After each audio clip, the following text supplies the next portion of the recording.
Good morning, students. So let us start the new chapter, oscillation. First chapter that we have considered regarding that circular motion.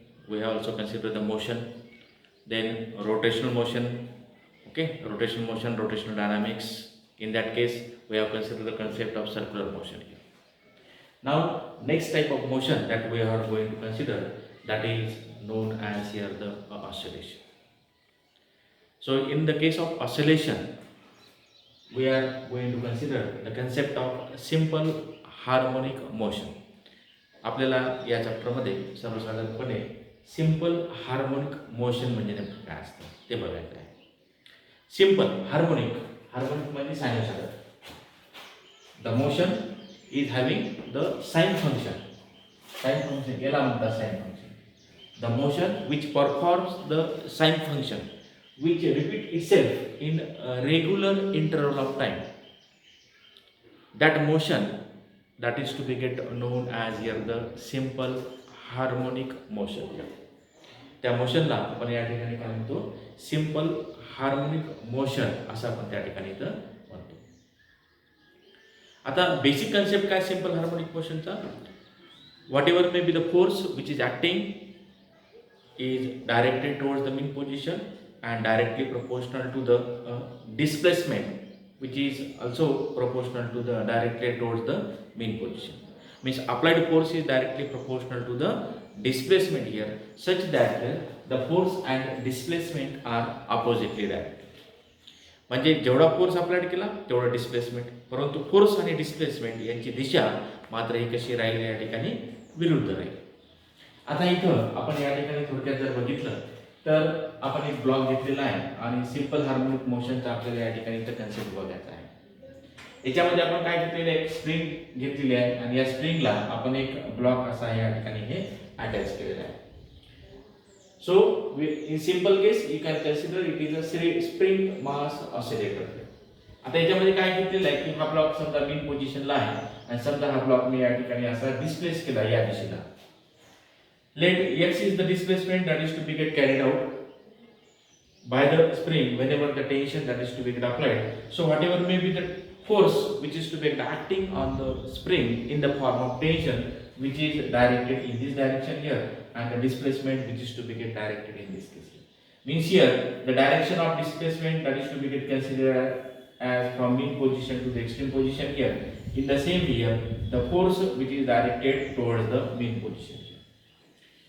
When the block is to be get released, the block is to be get compressed here. In that case here, whatever may be the tension, the force which is to be directed in this direction here, and whatever may be the displacement, this displacement that is to be get carried out in this direction. म्हणजेच आपल्याला असं लक्षात येते या ठिकाणी की जेवढा force apply केला तेवढाच त्या ठिकाणी डिस्प्लेसमेंट हे निर्माण होत आहे. Means whatever may be the force acting on the body which is directed towards the mean position is also directly proportional to the displacement which is also directed towards the mean position here. But the direction of the force and displacement are oppositely directed. इथं मी तुम्हाला या ठिकाणी इथं spring मासचा concept समजून सांगितलेला आहे.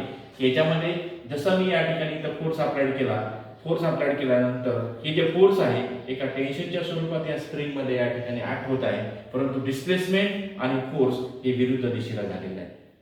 इथं आपल्याला असं लक्षात येते या ठिकाणी की फोर्स या दिशेला ऍक्ट झालेला आहे आणि डिस्प्लेसमेंट की फोर्स आणि डिस्प्लेसमेंट हे सुद्धा काय आहे, विरुद्ध दिशेला आहे. म्हणजे सिंपल हार्मोनिक मोशनचा बेसिक कन्सेप्ट काय घेतो आपण या ठिकाणी, F is directly proportional to the displacement here, or F is equal to minus K into x here, where K is known as here the force constant. या K ला आपण या ठिकाणी काय म्हणतो, फोर्स कॉन्स्टंट असं आपण त्या ठिकाणी इथं संबोधतो. Okay, the force is to be get called as here the K is to be get called as here the force constant here, or in short we can say it is the force per unit displacement. K ला आपण या ठिकाणी काय म्हणतो, या ठिकाणी force per unit displacement, त्यालाच आपण या ठिकाणी काय म्हणतो, फोर्स कॉन्स्टंट असं आपण त्या ठिकाणी इथं संबोधतो. लक्षात आलं. तर ह्या गोष्टी थोड्याशा लक्षात घेणं गरजेचं आहे की सिंपल हार्मोनिक मोशन म्हणजे नेमकं काय. That it is a periodic motion which repeat itself in regular interval of time and perform the sine function that is also non as the simple harmonic motion. Periodic motion आहे, बरोबर की नाही, repeat होत आहे regular इंटरवलमध्ये, त्या ठिकाणी repeat होत आहे, पिरियडिक मोशन आहे. आणि सायनोसायडल फंक्शन त्या ठिकाणी मॅथमॅटिकल सायनोसायडल फंक्शन ते परफॉर्म करतं आणि म्हणूनच त्याला आपण सिंपल हार्मोनिक मोशन असं आपण त्या ठिकाणी तिथं संबोधतो, बरोबर की नाही. तर हे समजणं हे गरजेचं आहे की या स्प्रिंग मास ऑसिलेटरच्या सहाय्यानं आपण या ठिकाणी concept of simple harmonic motion आपण या ठिकाणी इथं समजून घेतलेलं आहे. बघा डायग्राम ड्रॉ करा, काय असेल तुम्ही लिहा. नंतर आपल्याला बघायचं आहे differential equation of simple harmonic motion. आता डिफरन्शियल इक्वेशन सिंपल हार्मोनिक मोशनचं कसं असतं ते आपण या ठिकाणी इथं थोडक्यात बघूया. कशाला डिफरन्शियल इक्वेशन म्हणतात, बरोबर की नाही. Differential equation of simple harmonic motion.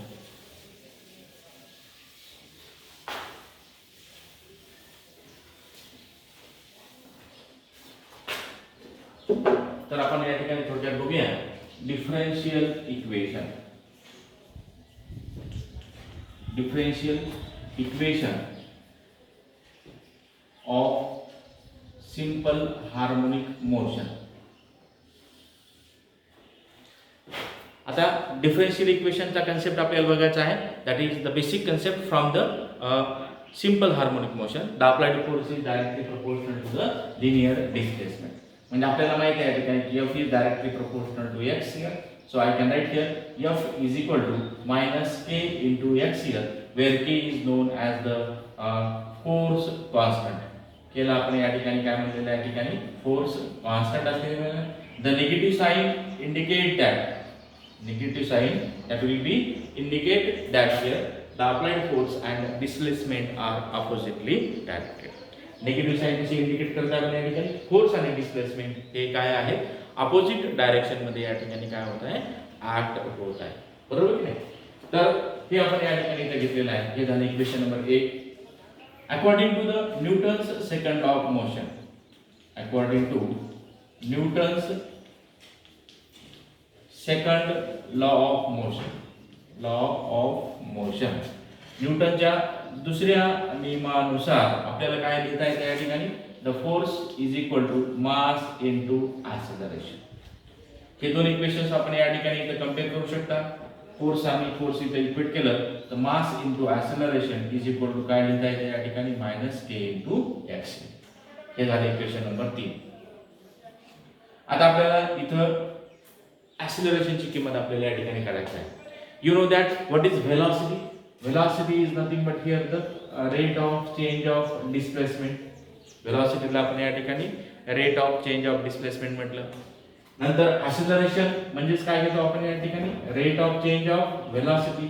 म्हणजेच आपण या ठिकाणी डिस्प्लेसमेंट इक्वेशन जर velocity इथे जर टाकली तर आपल्याला असं लक्षात येते या ठिकाणी की आपण इथे लिहू शकतो या ठिकाणी dx by dt. acceleration ला आपल्याला असं लिहिता येते या ठिकाणी d2x by dt square, d2x by dt square. So you can write acceleration as the double differential form of the displacement, that is a is equal to d2x by dt square. Now you can put this value, that is m into, that is d2x by dt square is equal to minus k into x here.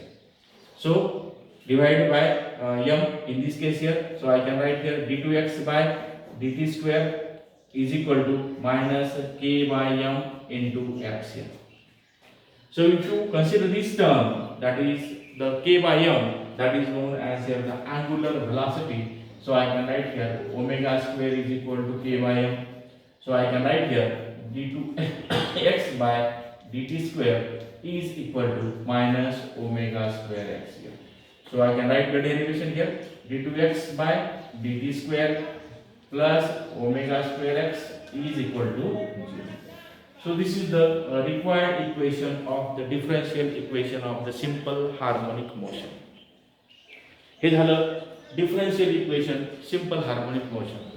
आपण इथं या ठिकाणी हे equation derive करण्यासाठी आपल्याला force is directly proportional to the displacement घेतलं. F is equal to minus k s घेतलं. K is equal to force constant इथं कन्सिडर केलेला आहे. निगेटिव्ह साईन सांगितलं की फोर्स आणि डिस्प्लेसमेंट हे अपोजिटली डायरेक्टेड आहे. न्यूटनचा दुसरा नियम वापरला. F is equal to mass into acceleration घेतलं. Mass into acceleration is equal to minus k x घेतलं. नंतर आपल्याला इथं ऍक्सेलरेशनची किंमत काढायची आहे. मग आपण इथं माहित आहे व्हेलॉसिटी म्हणजे काय असतं, rate of change of displacement. Acceleration म्हणजे काय असतं या ठिकाणी, rate of change of velocity म्हणजे a is equal to d2x by dt square असं आपण त्या ठिकाणी इथं घेऊ शकतो. आणि m into d2x by dt square is equal to minus k into x आपण या ठिकाणी इथे घेतलेला आहे. म्हणजे d2x by dt square is equal to minus k by m into x here. k by m ची किंमत आपण घेतली या ठिकाणी omega square x, where omega is known as the angular velocity of simple harmonic motion here. Angular velocity of the particle. So omega square x here. So d2x by dt square इकडे transfer केलं तर हे आपल्याला equation मिळालं या ठिकाणी differential equation of simple harmonic motion. So write down this one.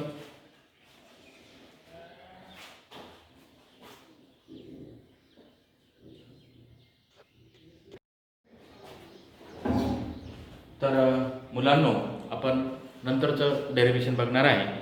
Using differential equation, obtain an expression of acceleration, velocity and displacement of the particle performing simple harmonic motion.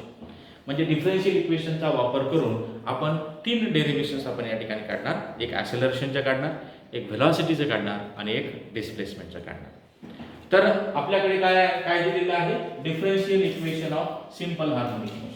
So you know that differential equation of SHM, we know that differential equation of SHM, differential equation of SHM काय दिलेलं आपल्याला या ठिकाणी, d2x by dt square plus omega square x is equal to 0. आपण याला उजव्या साईडला पाठवा. काय लक्षात येतं आपल्याला, d2x by dt square is equal to minus omega square x असं लिहिता येतं आपल्याला त्या ठिकाणी. आपल्याला माहित आहे velocity, we know that, हे झालं equation number 1. we know that what is velocity.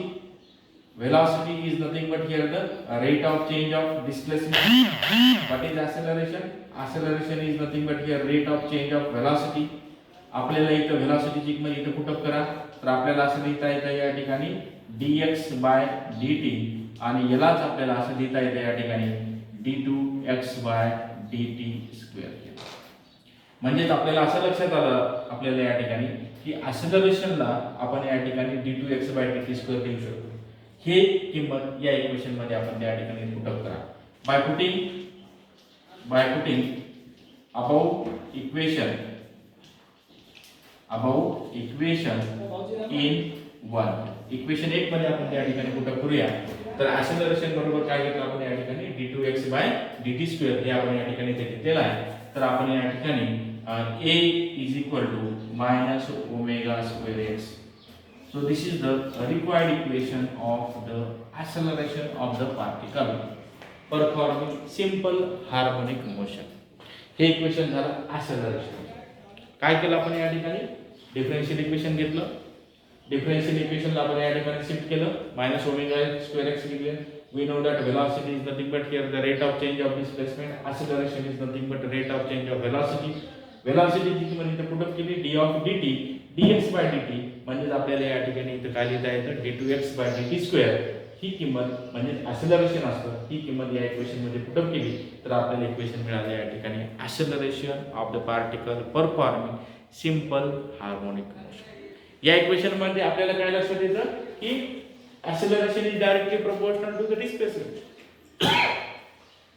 So negative sign that will be indicate that a and x that is oppositely directed. Now we are going to consider the next, that is velocity. आपल्याला हे equation इथे विचारात घ्यायचं आहे. a is equal to minus omega square x. a is equal to minus omega square x. You know that what is acceleration. ॲक्सिलरेशनला आपण rate of change of velocity लिहिता येतं, म्हणजेच इथं काय लिहिता येतं आपल्याला या ठिकाणी omega square X.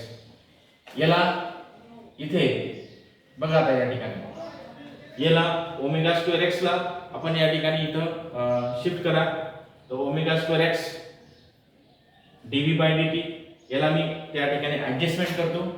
dv by dt इथं मी dx ने मल्टिप्लाय करतो आणि dx ने या ठिकाणी डिवाइड करतो. म्हणजे हे इक्वेशन काय लिहिता येतं मला या ठिकाणी मायनस ओमेगा स्क्वेअर एक्स. आता याला थोडंसं शिफ्ट केलं मी या ठिकाणी. काय लिहिलं मी या ठिकाणी dv बाय dx इनटू हा dt याच्या खाली घेतला तर इथं काय लिहिलं मी या ठिकाणी dx by dt is equal to minus omega square X. आता dx बाय dt म्हणजे काय असते हो? dx बाय dt म्हणजे या ठिकाणी व्हेलॉसिटी. म्हणजेच आपण या ठिकाणी काय लिहितो v into dv upon dx is equal to minus omega square X. हा dx इथे ट्रान्सफर करा तर काय लिहिता येतं v into dv is equal to minus omega square X into dx. बरोबर. आता मला या ठिकाणी इंटिग्रेट करायचं. So integrating both side. Integrating both side. Integrating both side. दोन्ही साइडला इंटिग्रेट करा तर आपल्याला असं लक्षात येतं या ठिकाणी की integration of v into dv is equal to integration of minus omega square X into dx. आता याचा एक फॉर्म्युला आहे. हा फॉर्म्युला लक्षात ठेवा. Integration of x raised to power of n into dx is equal to x raised to power of n plus 1 upon n plus 1. हा त्याचा एक फॉर्म्युला आहे. या फॉर्म्युल्याला आपण हे डेरिव्हेशन या ठिकाणी सॉल्व करणार. याचं इंटिग्रेशन काय v चं डिफरन्शियल dv आहे, x चं डिफरन्शियल dx आहे. मग याचे इंटिग्रेशन येतं या ठिकाणी v square upon 2 is equal to इथं minus omega square x common घ्या आणि x इंटू dx इंटिग्रेशन या फॉर्म्युल्याने जर काढलं तर आपल्याला लक्षात येते या ठिकाणी x square upon 2 plus constant of integration ज्याला आपण या ठिकाणी c म्हटलेला आहे. c is non as the constant of integration. हा फॉर्म्युला कसा घेतला या ठिकाणी की x raised to power of n into dx इथं x चा पॉवर 1 आहे, इथं वेलोसिटीचा पॉवर 1 आहे. तर v to the power of 1 plus 1 म्हणजे 2 आणि इथं खाली 1 प्लस 1 म्हणजे 2 म्हणजे v स्क्वेअर अपॉन 2 आलं. इथं x चा पॉवर 1 आहे.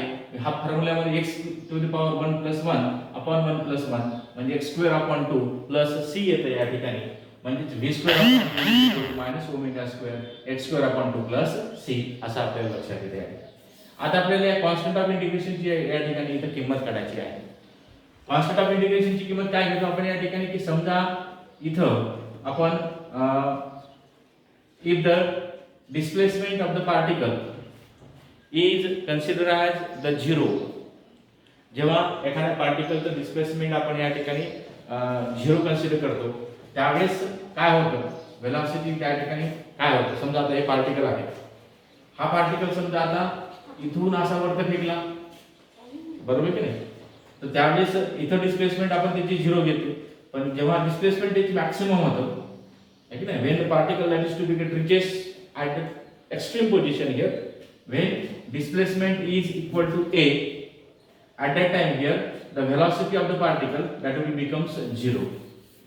ही किंमत या इक्वेशन मध्ये पुट अप करा. तुम्हाला काय लक्षात येतं v square upon 2 is equal to minus omega square into 0 plus c म्हणजे c ची किंमत काय आहे सॉरी v चा पॉवर या ठिकाणी 0 ओमेगा स्क्वेअर इनटू a. तर c ची किंमत आपल्याला मिळतं या ठिकाणी a ओमेगा स्क्वेअर. सी ची किंमत काय मिळाली प्लस a ओमेगा स्क्वेअर. ही किंमत या इक्वेशन मध्ये पुट अप करा. तुम्हाला असं लक्षात येते या ठिकाणी की v square upon 2 is equal to minus omega square x square upon 2 plus here a omega square upon 2 upon म्हणजे आपल्याला असं लक्षात येते या ठिकाणी a स्क्वेअर x ची किंमत आपण a टाकली तर a square omega square upon. आता हे 2 या ठिकाणी जर कॅन्सल केले तर आपल्याला असं लक्षात येते या ठिकाणी v square is equal to omega square बाहेर घेतला तर a square minus x square येतं. बरोबर. स्क्वेअर रूट घ्या taking square root both side दोन्ही साइडला स्क्वेअर रूट घेतलं आपल्याला असं लक्षात येतं या ठिकाणी की velocity v is equal to omega under root of A square minus X. अशा प्रकारे आपण या ठिकाणी व्हेलॉसिटीचे इक्वेशन आपण या ठिकाणी इथं फाइंड आउट केलेलं आहे. So we have find out the equation of velocity v is equal to omega under root of A square minus x square. Okay. So आता हे इक्वेशन कसं डिराइव्ह केलं आपण या ठिकाणी की आपण ऍक्सेलरेशनचं इक्वेशन घेतलं minus omega square X is equal to इथं ऍक्सेलरेशन आलं. ऍक्सेलरेशन म्हणजे rate of change of velocity होतं. इथं ऍडजस्टमेंट केलं, dx ने मल्टिप्लाय केलं, dx ने डिवाइड केलं. आता हा dx इकडे घेतला, हा dt इकडे ट्रान्सफर केला, तर हा dx बाय dt होतं. dx बाय dt म्हणजे व्हेलॉसिटी होतं. Velocity into dv by dx is equal to minus omega square X झालं. हा dx इकडे ट्रान्सफर केला, तर v into dv is equal to minus omega square X into dx. आता दोन्ही बाजूला इंटिग्रेट केलं. दोन्ही बाजूला इंटिग्रेट केल्यानंतर आपण हा फॉर्म्युला घेतला x to the power of n into dx is equal to x to the power of n plus 1 upon n plus 1. आणि त्या फॉर्म्युल्यानुसार आपण या ठिकाणी v square upon 2 is equal to minus omega square x square upon 2 plus c घेतलं. जेव्हा displacement maximum होतं त्यावेळेस व्हेलॉसिटी सिंपल हार्मोनिक मोशन मध्ये काय होतं, 0 होतं. त्यावेळेस आपण या ठिकाणी 0 अपॉन 2 इथे omega square A square upon 2 plus C घेतलं. म्हणजे सी ची किंमत काय झाली आपल्याला या ठिकाणी ए स्क्वेअर ओमेगा स्क्वेअर बाय 2 ही किंमत आपल्याला या ठिकाणी सी ची मिळाली. ही किंमत आपण या इक्वेशन मध्ये पुटअप केली तर v square upon 2 minus omega square x square upon 2 plus A square omega square upon 2 आलेला आहे. तो v square is equal to omega square A square minus x square आलेला आहे. स्क्वेअर रूट घेतलं दोन्ही बाजूला तर v is equal to omega under root of A square minus x square हे असं आपल्याला इक्वेशन या ठिकाणी इथं मिळालेलं आहे. तर अशा प्रकारे आपण या ठिकाणी सेकंड टर्म म्हणजे व्हेलॉसिटीचं इक्वेशन आपण या ठिकाणी इथं डिराइव्ह केलेलं आहे. आता तिसरा जो टर्म आहे ज्याला आपण डिस्प्लेसमेंटचं इक्वेशन आपल्याला या ठिकाणी इथं फाइंड आउट करायचं आहे.